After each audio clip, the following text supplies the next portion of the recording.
Hey there riders, Moto Journo Kris here today, and I wanted to have a chat about Yamaha's Tenere 700 and a question that I think a lot of people are asking, and that's whether we're going to get a restricted A2 or LAMS version of this bike in the markets where that kind of thing could see some success. And it's a really good question. I've asked Yamaha here in Australia and they've said there's definitely no news on that front at this point in time, but I think it's an interesting kind of thing to think about. Now, that MT-07 power plant, I reckon they could chuck the restricted version straight in, probably with the gearing changes, and we'd find this bike a really nice thing for a kind of new rider. The things to keep in mind with these larger bikes is, of course, the taller seat height and the greater weight, and obviously being the touring / adventure style bike is going to be a harder entry point for riders.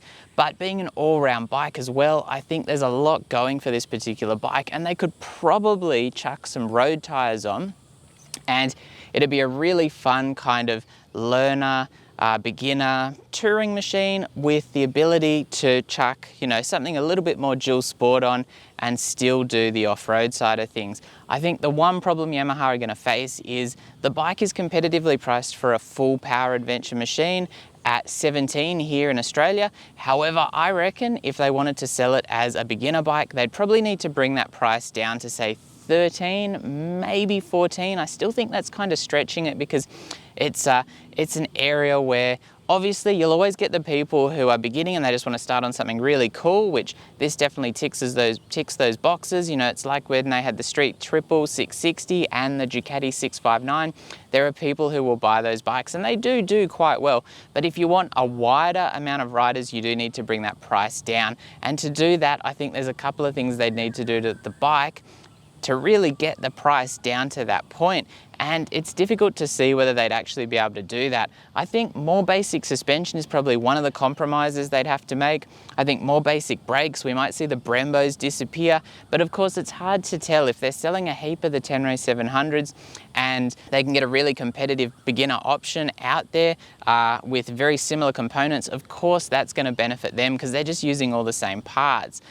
The flip side to that is they can't make the learner option, too reasonably priced in comparison to the Tenere 700 because, at the end of the day, it's going to reflect poorly on the full power version. And also, I think really, when you look at the price of this bike, there's probably not much that they can reduce price-wise on this as it stands. It's very competitively priced. So we'd probably see the suspension go to a more basic system, maybe non-adjustable or maybe just preload adjustable front and rear. I guess that'd bring the price down a little bit. We might see those Brembo brakes disappear. I really think the spoked wheels would have to stay to keep the character of the bike. The bike is a really nice piece of kit.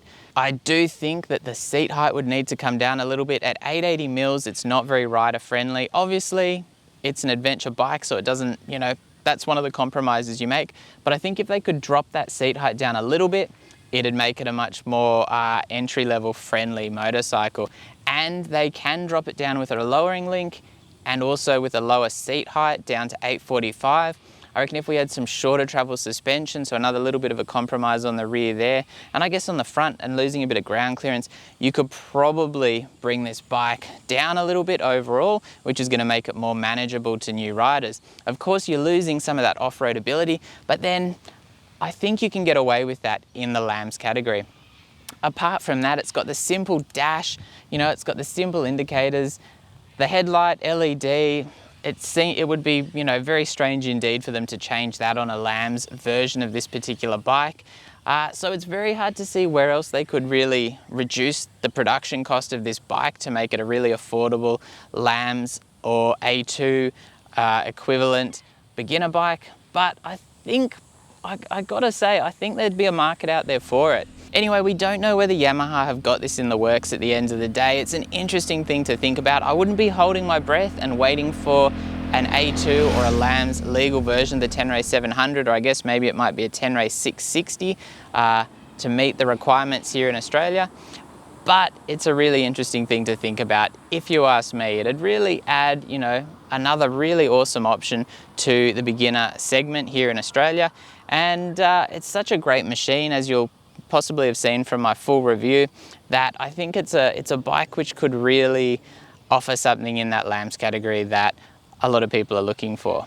I guess one question we'd have to ask, if they did compromise on all of those features, so the suspension, the brakes, the seat height, the travel, the ground clearance, whether it'd still be the same bike. And that is a good question. Sometimes when bikes get restricted and they're not designed to be restricted from the starting point, it can really adversely affect the bike. I think one of the things Yamaha did so well is the MT-07, which we first saw here in Australia as a LAMS legal bike. You know, you could tell it was built to be a restricted machine, and because of that, it was just such an exceptional offering. And I guess if they could do that with the Tenere 700, that would make it worthwhile. Too many compromises and it's just going to massively undermine what this bike offers, and then it'd be disappointing for riders. And I guess there is an argument to be made that possibly restricting it is going to be a disappointment, so that might be why Yamaha decide not to.